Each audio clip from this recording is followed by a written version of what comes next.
नमस्कार। हिंदुस्तान की धरोहर अखबारना डिजिटल प्लेटफॉर्म पर आपનું સ્વાગત છે। હું આપની સાથે સોનાલી મોરે વાત કરવી છે પંચમહાલ જિલ્લાના કાલોલ તાલુકાના વેજલપુર ગામની। વેજલપુરમાં વડસાવિત્રી વ્રત પૂજનનું ભવ્ય આયોજન કમલભાઈ મહેતા એટલે કે મહારાજ દ્વારા કરવામાં આવ્યું હતું। હિન્દુ ધર્મમાં અખંડ સૌભાગ્ય અને પતિના દીર્ઘ આયુષ્યની કામના માટે કરવામાં આવતું અત્યંત પવિત્ર અને મહત્વપૂર્ણ વ્રત એટલે કે વડસાવિત્રીનું વ્રત આ વર્ષે કાલોલ તાલુકાના વેજલપુર મુકામે વડસાવિત્રી વ્રત નિમિત્તે સમૂહ પૂજનનું સુંદર આયોજન કરવામાં આવ્યું હતું।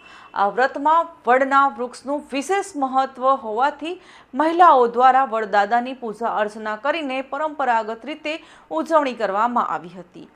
આ પવિત્ર વ્રત પાછળ સતી સાવિત્રી અને સત્યવાનની અમર પૌરાણિક કથાઓ જોડાયેલી છે, જેમાં પ્રતિવ્રતા નારી સાવિત્રીએ પોતાના દૃઢ સંકલ્પ અને ભક્તિના બળે યમરાજ પાસેથી પણ પોતાના પતિ સત્યવાનના પ્રાણ પાછા મેળવ્યા હતા। કથા અનુસાર સાવિત્રીએ વડના વૃક્ષ નીચે એટલે કે વટવૃક્ષની નીચે જ તપ કરીને પોતાના પતિને પુનર્જીવન અપાવ્યું હતું।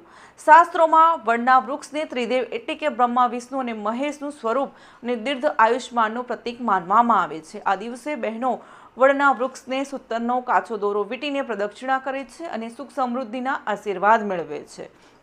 ભક્તોની સગવડતા માટે વેજલપુરમાં બે અલગ અલગ જગ્યાએ પૂજાનું આયોજન કરવામાં આવ્યું હતું। આ ધાર્મિક ઉત્સવનું આયોજન અને આચાર્ય પદ કમલેશભાઈ મહેતા એટલે કે મહારાજ દ્વારા કરવામાં આવ્યું હતું અને શાસ્ત્રોક્ત વિધિ વિધાન અને વૈદિક મંત્રોચ્ચાર સાથે જ બહેનોની વડસાવિત્રી વ્રતની પૂજાને સંપન્ન કરાવી હતી।